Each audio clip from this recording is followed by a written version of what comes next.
vez. Boa noite. Uma grata alegria, satisfação sempre retornar a esta casa, que nos recebe com carinho, Cefec. E hoje eu quero parabenizar, está um pouco dando retorno aqui. Estou tendo um tipo aí, melhorou. Para parabenizar a casa pelo espetáculo, né? Como que ela ficou. O Antônio mostrou as dependências aí, muito bom. É isso. É o progresso espiritual e o progresso material. Então, mais uma vez, agradeço.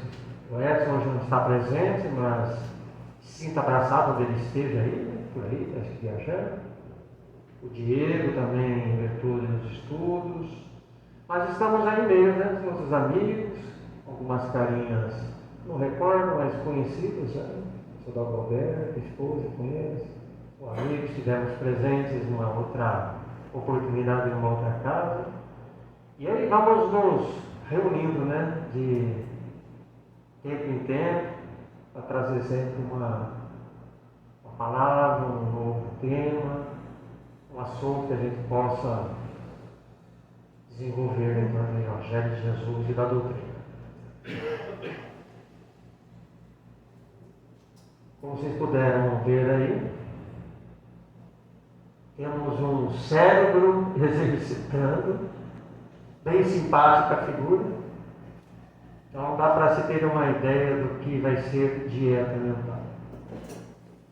Esse tema de hoje, eu extraí do texto do livro O Médico Jesus, do autor espírita José Carlos de Luca. Alguém conhece?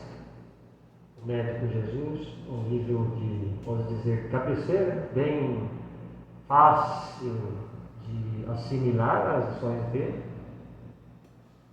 que agrada a todos os leitores. E ali eu me deparei com esse texto, Dieta Mental. E aí procurei se seria dentro do próprio texto, nós vamos ler alguma coisa que dali está e acrescentar de outras obras, e aí vamos refletir, né, sobre tudo que nos interessa hoje dentro desse contínuo aprendizado nosso. Pois bem,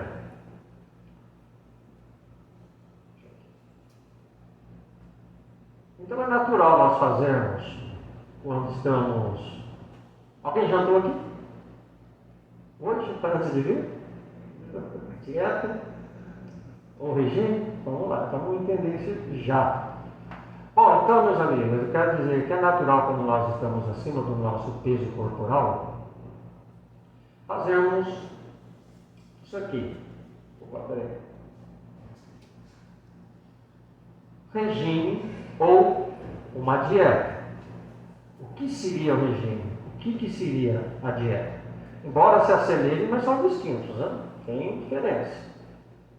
A gente tem que entender que todo regime ele segue uma linha radical de cortes e excessos, de restrições e de mudanças bruscas, da qual se percebe sempre um resultado imediato.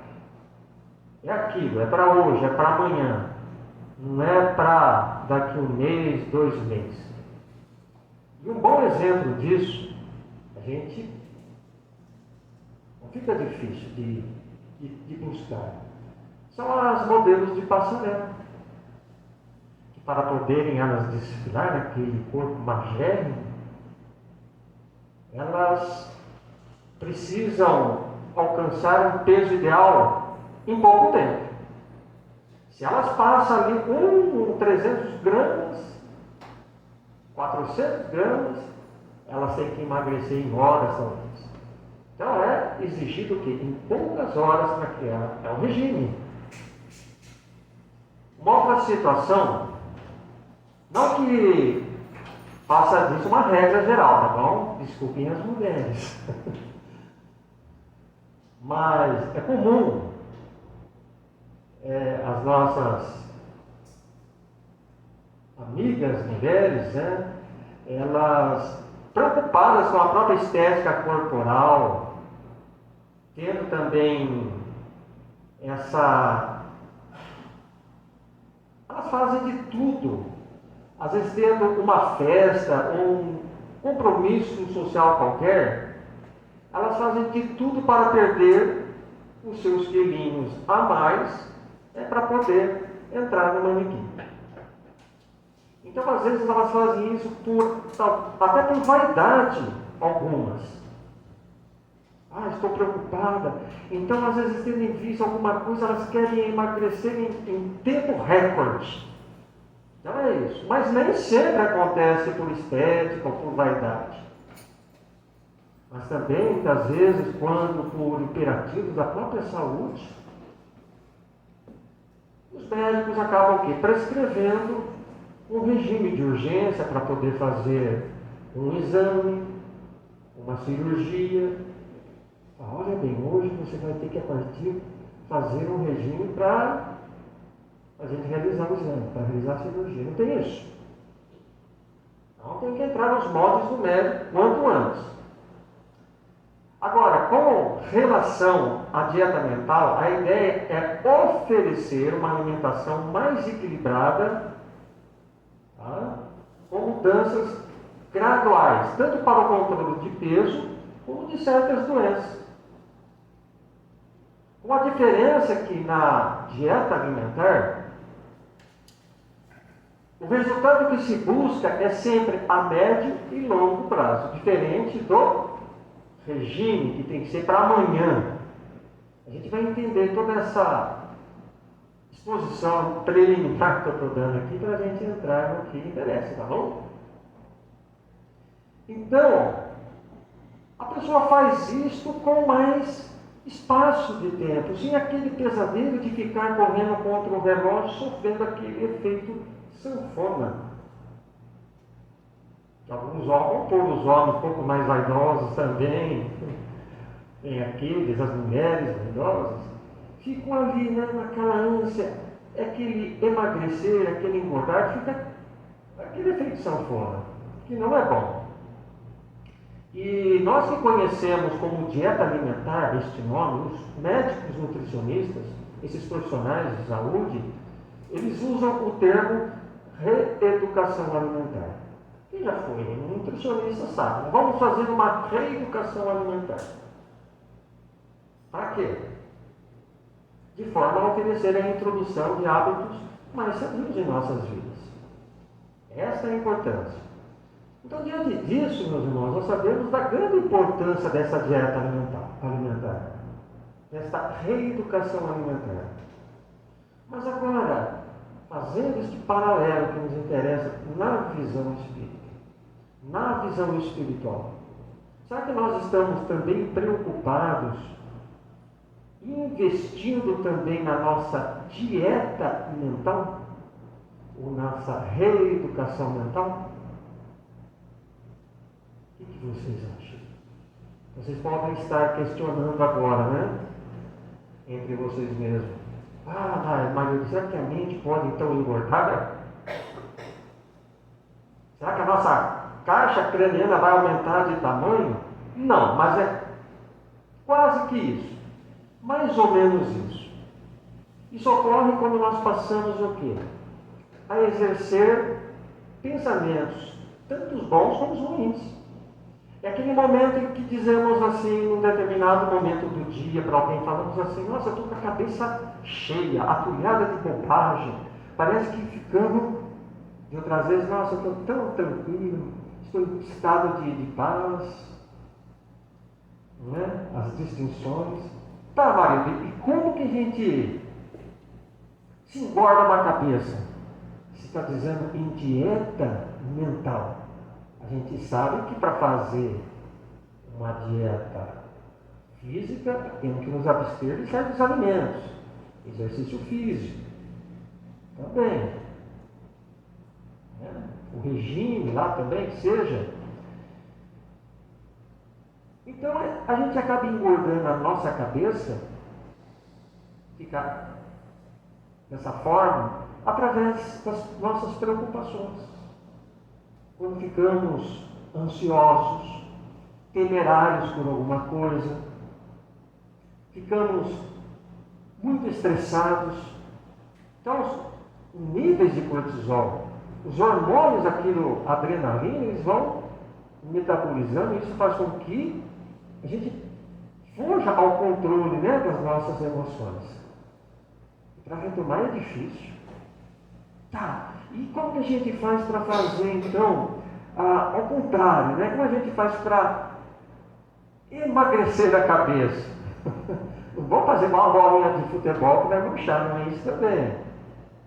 A gente, fazendo ao contrário, existe, praticarmos pensamentos positivos, sermos otimistas, praticando a fraternidade, a solidariedade, o perdão, a compreensão. Tudo que são virtudes positivas. Isso vai criar um campo energético para nós, de maneira que a gente vai se sentir bem. Por isso que quando nós dizemos fazer a caridade, fazer o bem ao próximo, a gente se sente bem. Porque a nossa mente, ela está bem condicionada como um atleta, que ele se prepara adequadamente para a realização de algum esporte, ele vai entrar na sua performance. É a mesma coisa. Fazendo esse paralelo, perceberam? Então, o que eu queria dizer sobre isso é para adentrarmos justamente os comentários desse escritor, José Carlos de Luca,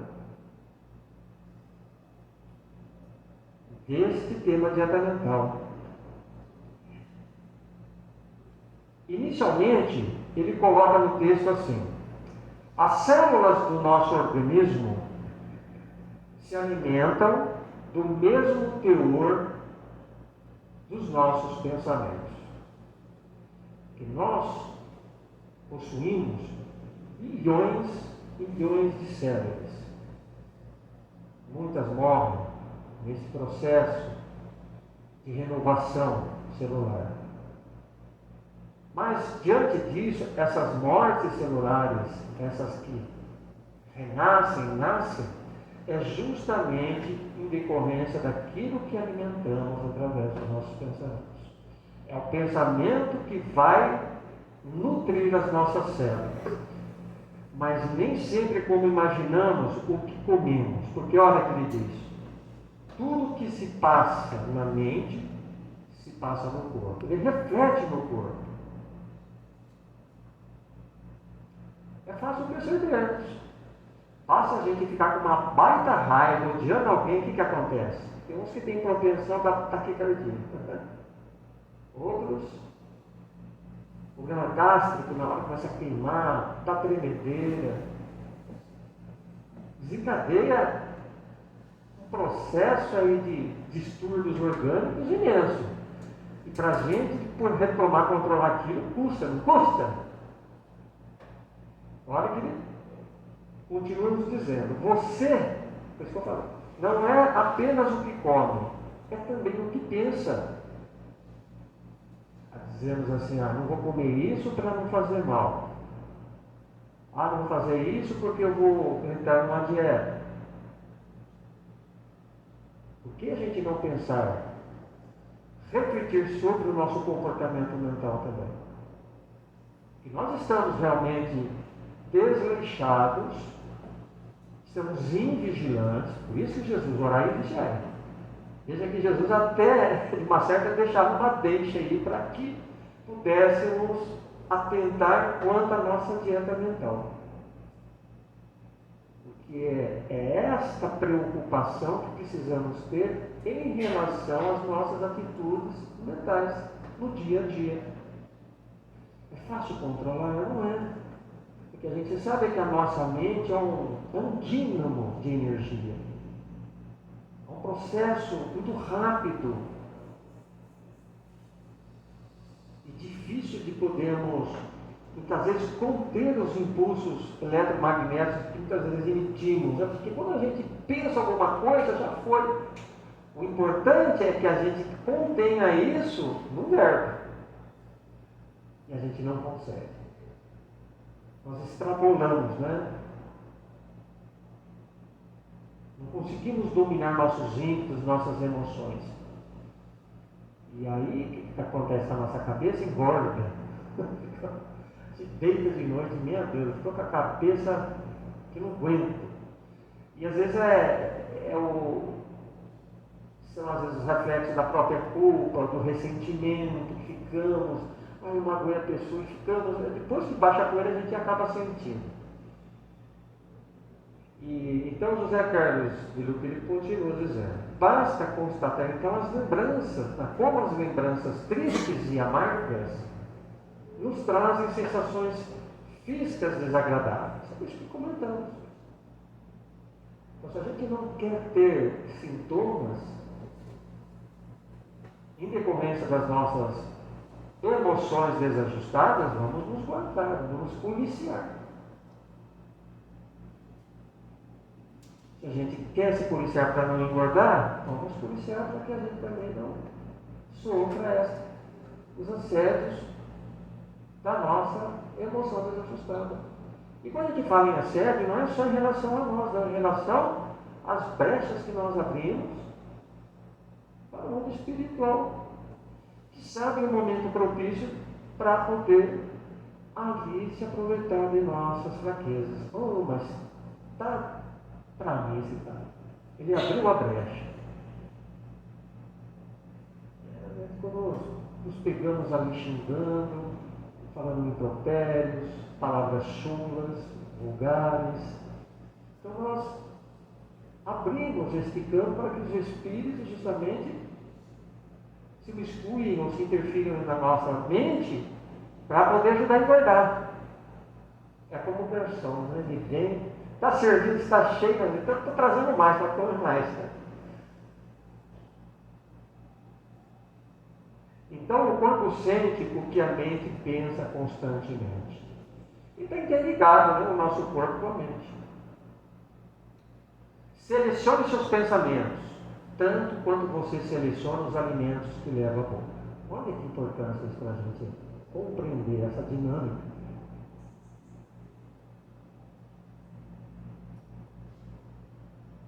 A gente pensa assim, vou comer um chocolate, tudo bem.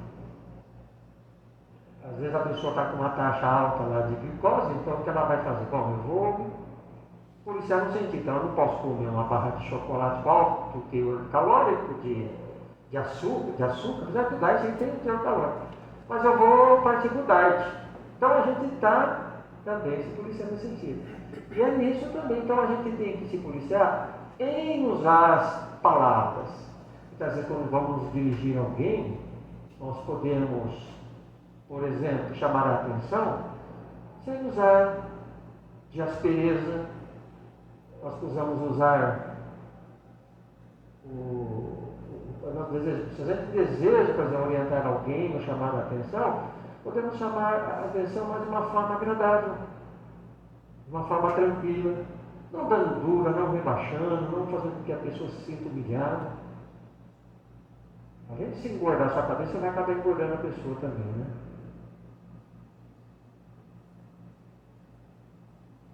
No livro, no texto acima, José Carlos de Luca ele coloca essa frase que está no livro Via de Luz, pelo Espírito Emmanuel. O texto é O Remédio Salutar, psicografia de Chico Xavier. Ele diz assim: em tese, todas as manifestações mórbidas se reduzem a desequilíbrio. Desequilíbrio esse cuja causa repousa no mundo mental. Essas manifestações mórbidas, eu acho que Emmanuel ele coloca sempre numa compreensão um pouquinho mais difícil de entender, mas é assim. São as nossas próprias infelicitações que criamos para nós. Os nossos desequilíbrios.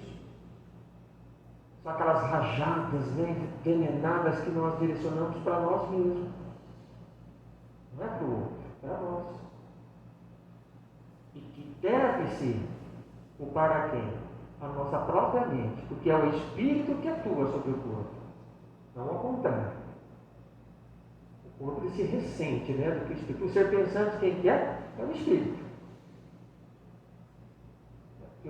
O espírito desligado do corpo é uma massa informe, sem vida, sem nada. Então, o pensamento, a gente se parar e pensar, analisar bem, ele é matéria. É matéria como isso aqui? Não. A gente pode trocar. Mas, poxa, mas ele está falando que pensamento é matéria, mas como? A gente pode segurar o pensamento de alguém? Tem gente aí que lê pensamento. Mas é outra coisa. Mas o pensamento, ele é matéria sim. Nós vamos entender isso a partir do momento em que, nesse outro livro aqui, também, Psicografia de Chico Xavier, livro Roteiro, isso que eu falei que nós vamos associando outras obras ao texto, né, que dá origem da nossa palestra de hoje. O livro é Roteiro, ditado também pelo Espírito Emmanuel, capítulo 25, Ante a Vida Mental. Olha o que ele nos diz aqui. A mente é um manancial vivo de energias criadoras. Ele está produzindo energias constantemente, ininterruptamente. Não para, não cessa. Mesmo que a gente esteja aparentemente não pensando, estamos pensando. É uma coisa meio difícil de entender. Porque o nosso subconsciente ali, ele está trazendo, gerando informações, mas a gente não consegue às vezes processar de imediato. Mas vamos lá. Aí ele continua dizendo que o pensamento ele é substância. Substância? Coisa mensurável. Puxa, mensurável, complicou, né? Se é mensurável, o que é mensurável? Que se pode medir. Alguém já mediu o pensamento? Não sei. Depende. Um pouco abstrato. Para a gente entender ainda melhor isso aqui que nos coloca Emmanuel, vamos recorrer agora a Allan Kardec. Quando lá em O Livro dos Espíritos, ele nos ensina de uma maneira mais clara para nós. A gente vai entender e pôr um ponto final sobre o que é o pensamento como matéria. Ele perguntou aos espíritos assim: define-se geralmente a matéria como aquilo que tem extensão, que pode impressionar nossos sentidos e sendo impenetrável?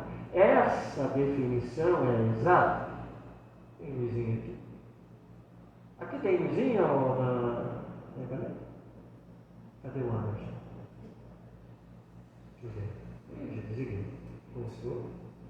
Estou de curioso aqui também.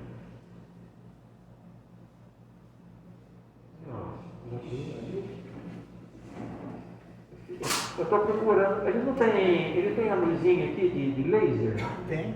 Tem? Foi todos botões, né? Desculpe, gente. Eu queria só para poder. Vai no quadro aqui. Só o que é. Olha, ele estava bem grandão, hein? Nossa, é sempre é igual chave de casa, né? A gente tem aquele mundo de chave, vai lá. A chave pega bem a última. O castigo. Vamos lá. Vamos lá. Vamos para o Kardec, porque o Emmanuel ele quer complicar um pouquinho mais, né? Vamos lá. Olha lá. Aí define-se geralmente a matéria como que tem extensão mensurável. Né? Qual que é o comprimento? Qual que pode impressionar nossos sentidos? Causar alguma sensação? Ele é impenetrável, o pensamento? Será que alguém pensava que você pode bater no pensamento? Poxa, seu pensamento está bem sólido. É exato. Então, Kardec ele foi bem caprichoso, né, na pergunta. Aí a resposta, né, dada nos Espíritos. Do vosso ponto de vista, sim. Porque só falais daquilo que conheceis.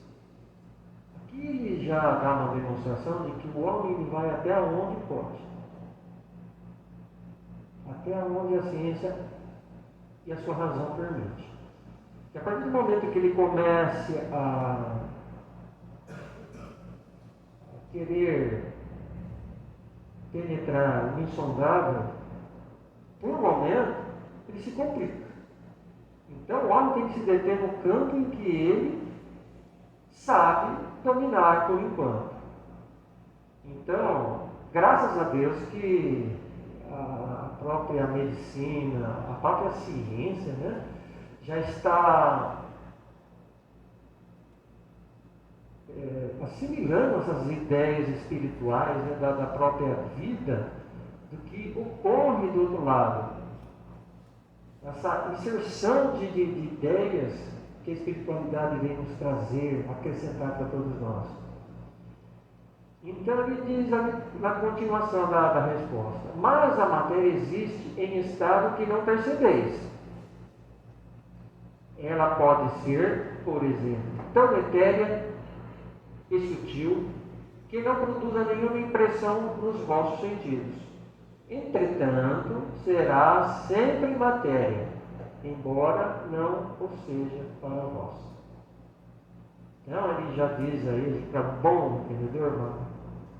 Minha basta, minha palavra basta. Então, nós entendemos e compreendemos com Kardec isso aqui, que o nosso pensamento, ainda que a gente não consiga dimensionar a penetrabilidade do pensamento, em mundos mais avançados, espíritos que possuem já técnicas mais apuradas, eles conseguem ali trabalhar o pensamento. Eles conseguem, como opor assim uma situação, eles conseguem manipular o pensamento de uma forma plástica, de uma forma mais sólida, porque isso no mundo espiritual, não tão material como o nosso, a matéria é mais diáfana, como ele fala ali, é mais etérea. Nós não percebemos isso. Mas para eles, no mundo espiritual, em mundos mais avançados, o pensamento já pode ser apreciado. A gente consegue entender um pouquinho ainda melhor quando, dentro das obras de série André Luiz, todas as obras deles, os 13 livros, muitas vezes ele cita as formas de pensamento. O espírito lá, ele começou a pensar, criou uma imagem, um quadro, porque ele materializou o seu pensamento. Nós também, quando estamos pensando, estamos materializando o que nós não enxergamos. Tem até um ditado, não é ditado, o pensamento é forte, né? Uma coisa assim, quando não pensa muito não, que o pensamento tem força. E tem realmente. Então, essa definição fica claro para nós que a matéria, em vários estados, a gente possa nem imaginar, ela existe, materializada. Aqui ainda é muito densa, né, para nós. Mas, Kardec já nos traz isso aqui. Prosseguindo, uma outra slide, voltando naquela obra Roteiro, por isso que ele fala assim, que o homem permanece envolto em largos oceanos de pensamentos, nutrindo-se de substância mental em grande proporção. É o mesmo livro, tá? Só que é o capítulo 26, afinidade. Essa afinidade. Quando nós estamos andando pela rua, nós encontramos uma população heterogênea. São pessoas que estão pensando diversas coisas ao mesmo tempo, mas diferentes um do outro. Quando nos reunimos dentro de uma casa espírita, embora a gente tenha os nossos desejos, tenha as nossas apreciações de alguma coisa, mas estamos aqui convergidos, estamos concentrados por um objetivo que é pedir pela paz, através da nossa oração, da nossa esperança para todos, conforto que a gente vem buscar. É diferente. Então nós nos harmonizamos num só pensamento. Então ele fala que isso realmente acontece, é como um oceano de pensamentos onde nos mergulhamos dentro. Quando a gente adentra uma casa espírita, por exemplo, não só na casa espírita, mas qualquer instituição religiosa, minha esposa teve agora uma impressão, uma experiência gostosa, que quando ela entrou, ela ficou emotiva. Por quê? A sala está saturada de bons fluidos. Trabalho mediúnico. É isso, a gente sente aquele bem-estar. Outra vez, né, que se sentiu lá em Pedro Leopoldo, que nós fomos fazer visita lá na Fazenda Modelo, ela também sentiu uma coisa indescritível, indefinível. Para alguns. Ao contrário, acontece também quando a gente entra dentro de um ambiente que não nos afinizamos muito bem. De repente a gente tem aquele mal-estar, alguma sensação diferente, que não estávamos sentindo. Mas a pessoa pensa que é orgânico e não é. Lembrou? Às vezes acontece dentro da casa espírita, mas é já uma outra situação que a gente precisa rever, né? Uma outra situação que de Mas é assim. Então, quando a gente está dentro desse oceano de pensamento, a gente acaba colhendo qualquer tipo de influência, tanto boa como ruim.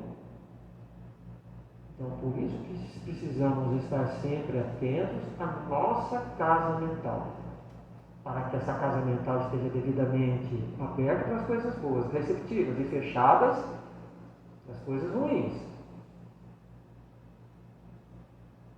A gente começa a filtrar realmente, né? Tanto dos encarnados como dos desencarnados, as ideias, tanto nocivas como boas.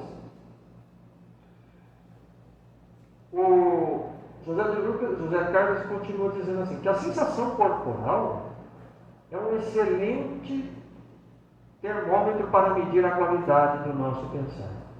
Ele põe como termômetro.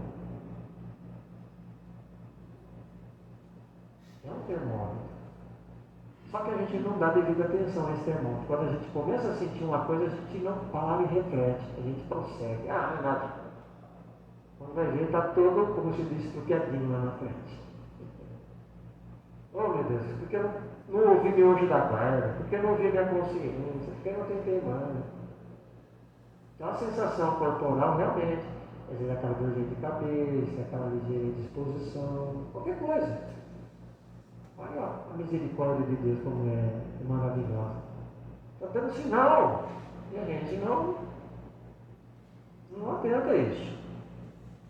Combata principalmente os pensamentos de medo, pois saiba que a doença somente terá poder que você atribuir a ela. O medo.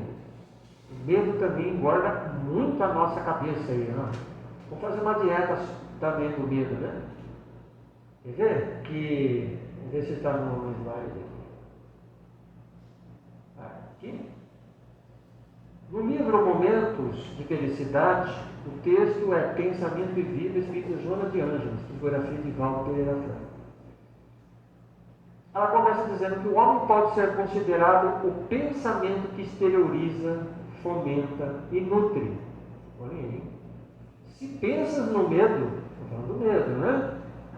Ele assoma e te domina.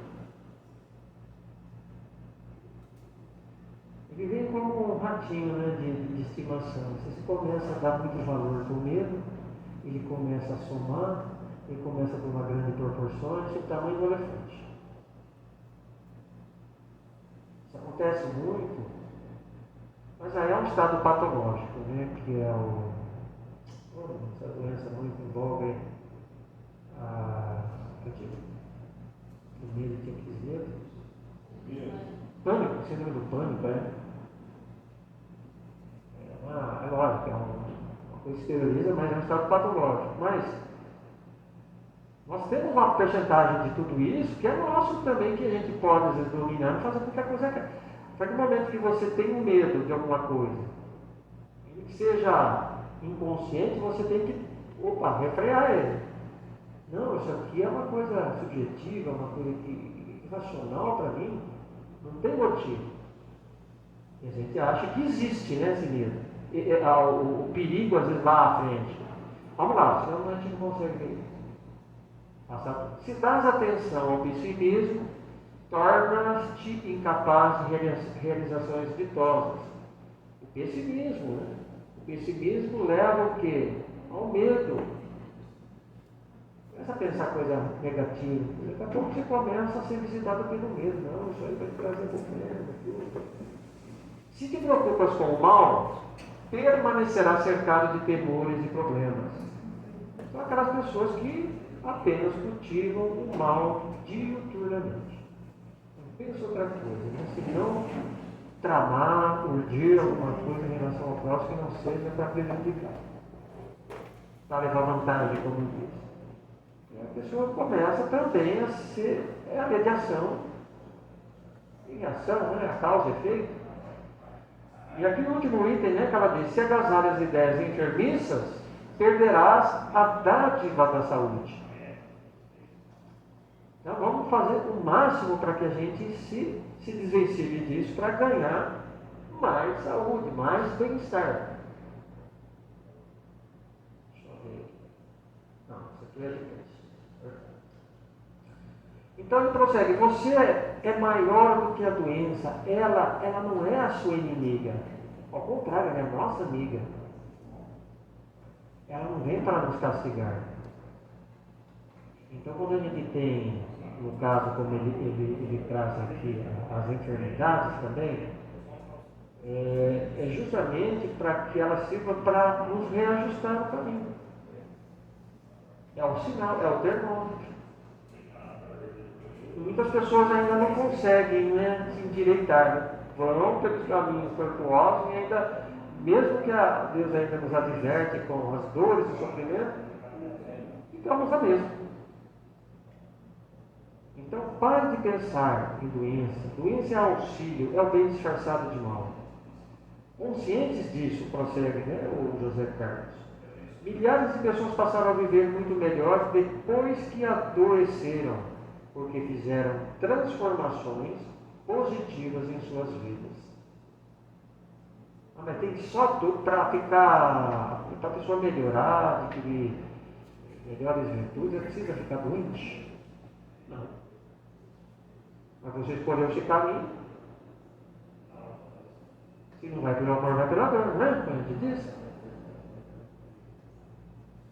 Então vamos escolher o caminho mais proveitoso, mais próspero, que é o amor.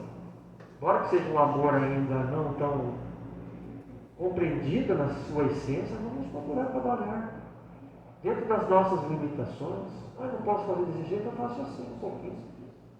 Pelo menos eu fiz minha parte hoje, como o Beija-Flor fez sua parte. Uma gotinha para apagar o incêndio. Vamos lá. E eu lembro também sobre isso, as pessoas quando adoecem.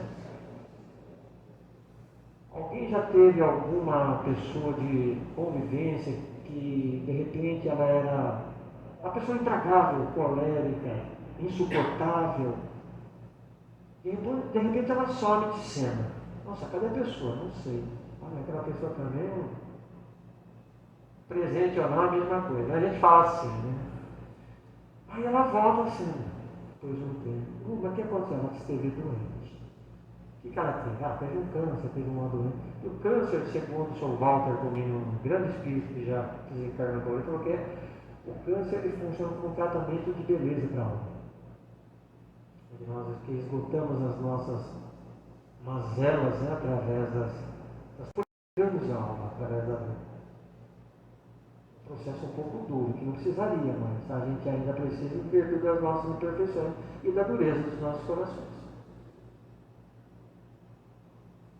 E aí as pessoas começam a se mostrar mais dócil, mais afável, mais de convívio fácil. Nossa, agora eu converso com ela, nossa, você vê como ela está mais amigável, ela me ouve, ela me compreende mais. Porque o quê? A dor, o sofrimento deu um jeitinho naquela pessoa. Mas tem nem assim, tem pessoas que passam pela dor e continuam mesmo. Mas nada melhor do que algumas encarnações aqui à frente, né? Para tentar dobrar a pessoa. Olha, então o Mestre Jesus nos deu uma grande chave para abrir as portas da cura ao nos afirmar o seguinte: os olhos são como a luz para o nosso corpo. Se os nossos olhos forem bons, o nosso corpo terá luz. Agora, se os nossos olhos forem maus, o nosso corpo permanecerá em trevas. Está em Mateus, no capítulo 6, isso. Então, tudo que nós pensamos, tudo que nós nutrimos, fomentamos, exteriorizamos, conforme Joana de Ângeles, isso vai desencadear a nossa própria desdita ou a nossa própria felicidade. A escolha é nossa.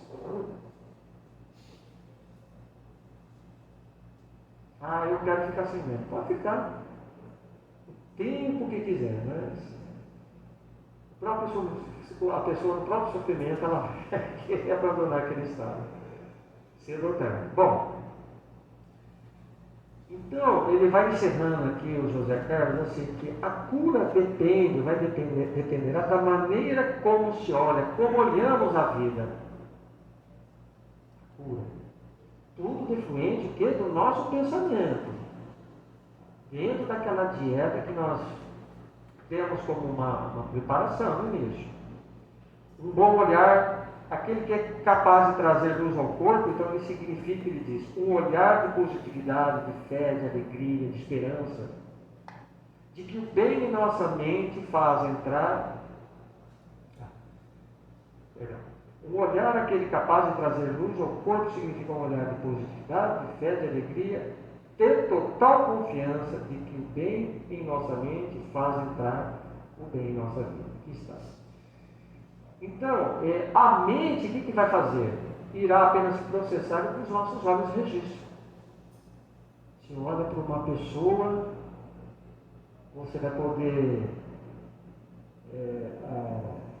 julgar se aquela pessoa presta ou não presta.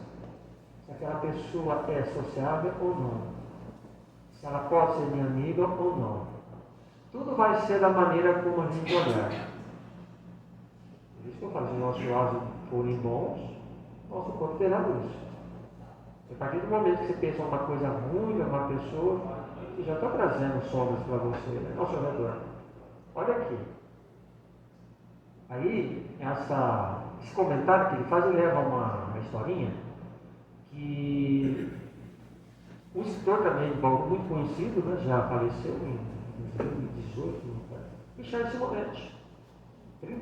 63 obras ele teve, se não me falha a memória, em que um dos livros dele, Uma Razão para Viver, ele conta um caso, né, de um senhorzinho que ele estava descansando à sombra de uma árvore, quando um motorista, passando ali perto dele, parou e desceu do carro, cumprimentou: bom dia. Aquele senhorzinho falou: bom dia. O senhor mora muito tempo aqui? Mora, muitos anos. Então, eu venho de viagem, mudança, e gostaria, como são as pessoas nessa cidade? O senhorzinho falou assim para ele: bom, me conta, como que é de onde você veio? Lá são pessoas maravilhosas, ótimas, pessoas, gente fraterna. Fiz muitos amigos por lá. Eu só deixei mesmo por imperativos, né, da minha profissão. Muito bem, meu jovem. Aqui é exatamente igual, você vai gostar daqui.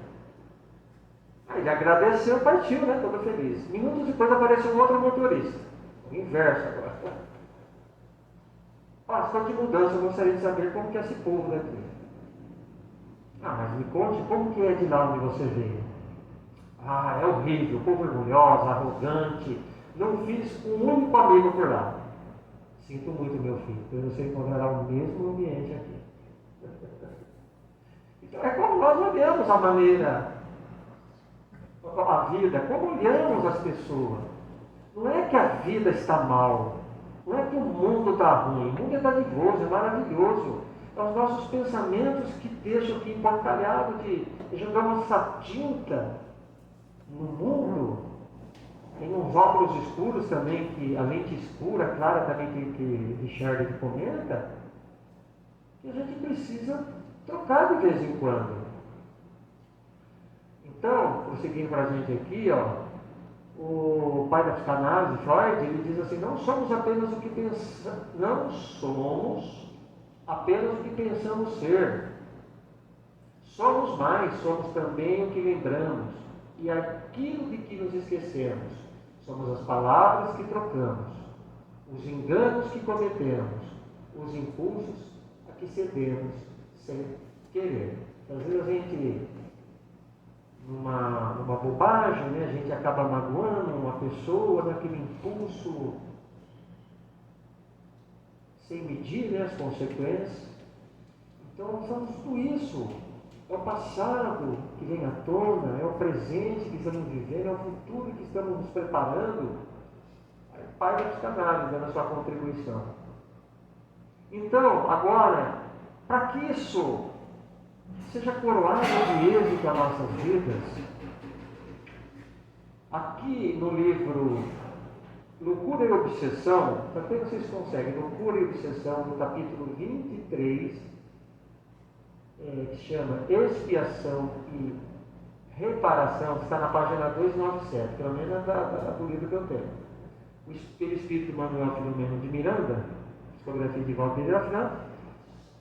Nas entrelinhas aqui da obra, nesse capítulo, esclarecimento da benfeitora imerenciana ao consulente, ou seja, aquele que está ali buscando informações, que é o Lício. O Lício então pergunta, e ela fala em determinado momento que a caridade é um esporte da alma, pouco utilizado pelos candidatos à musculação moral e empenheza espiritual. Olha, que a caridade é um esporte da alma. E ela prossegue. Olha, Lício, as horas ociosas são anestésico para a dignidade e brechas morais contra o equilíbrio. Preenchê-las bem é procedimento de sabedoria, gerador de saúde mental. Aí. Então, a maneira do atleta, a maneira que quer ganhar músculo, por que não ganhar músculos morais? Já ouviram que quando nós... Não vimos não, quando a pessoa ela ganha uma hipertrofia muscular, a pessoa imagina que ela está gorda, tem gordura. Não é, é músculo. Isso faz com que impeça, né, que as próprias gorduras ali se localizem. Vixe, já bateu, hein? Já está preocupada, você vai fazer dieta ou regime, não sei que opção, né? Dieta é mais suave, né? Dói menos. Convidar para você correr, né? Você vai até Bauru correndo, lá a gente está mais um trotinho. Tá bom. E eu estou falando isso uma vez, eu saí um pouquinho fora do nosso diálogo, teve uma época que eu estava muito bem preparado fisicamente, né? Esporte, corri maratona, fiz São Silvestre também. E aí uma corrida aqui em Jaú que teve, tinha muitas aqui por aqui, em Jaú mesmo. Eu vim de bicicleta com um amigo, aqui, participamos da corrida, acho que eu peguei em segundo lugar na minha categoria e voltamos nesse bicicleta. Nossa, coragem. Eu falo, meu Deus do céu. Coragem. Não, eu falei, é loucura, né? Mas a idade vai passando, a gente vai minimizando um pouquinho, mas não pode parar não. Bem, pessoal, deixa eu ver se tem mais algum. Tá bom. Então era esse o recado que eu queria passar sobre a dieta mental. Nada mais que a nossa reeducação mental para que a gente passe a pensar um pouquinho mais, né, sobre os nossos pensamentos, sobre os perigos iminentes que podem advir, né, caso não tomarmos as precauções. Deus nos abençoe, muito obrigado a todos, aos internautas. Faz a presença também para nós. Fácil.